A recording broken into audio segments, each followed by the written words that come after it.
નમસ્કાર, આપ જોઈ રહ્યા છો આઝાદ મીડિયા લાઈવ.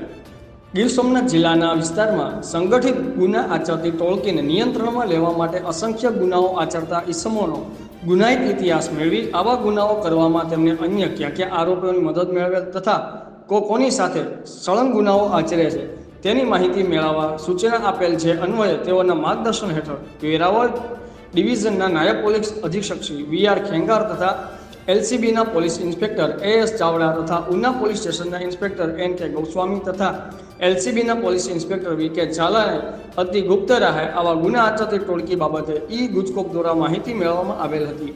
જેના ભાગરૂપે રઘુ બાંભણિયા ઉના, સલમાન બ્લોચ ઉના ગુનાહિત પ્રવૃત્તિ ચલાવવા માટે પોતાના ગુનેગારો સાગરીતો સાથે મળી અને સંગઠિત ગુના આચરતી ટોળકી ઓર્ગેનાઇઝ ક્રાઇમ સિન્ડિકેટ બનાવેલ. જે ગેંગના તમામ સાગરીતો છેલ્લા ઘણા સમયથી જુદા જુદા અનેક પ્રકારના અરસપરસ મિલાપણાથી ગુનાઓ આચરે છે. તમામ આરોપીઓને terrorism and organised crime act 2015 GCTOCની કલમો મુજબ કાર્યવાહી કરવામાં આવેલ હતી.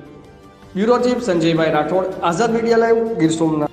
કોઈ ખ્યાતનામ એવા એસટી શીટરો ખરા?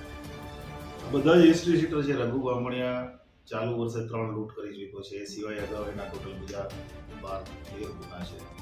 સલમાન બલોચ, આમાં એક આરોપી છે અનીસ, એનો ફાધર સિકંદર અત્યારે જેલમાં છે. એની વિરુદ્ધમાં 15 ગુના છે.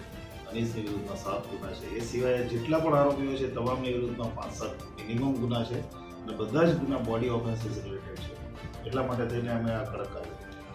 ખાસ કરીને આવા જે ગુનેગારો છે ગીર સોમનાથ જિલ્લા પોલીસ વતી આપ શું કહેવા માંગો છો?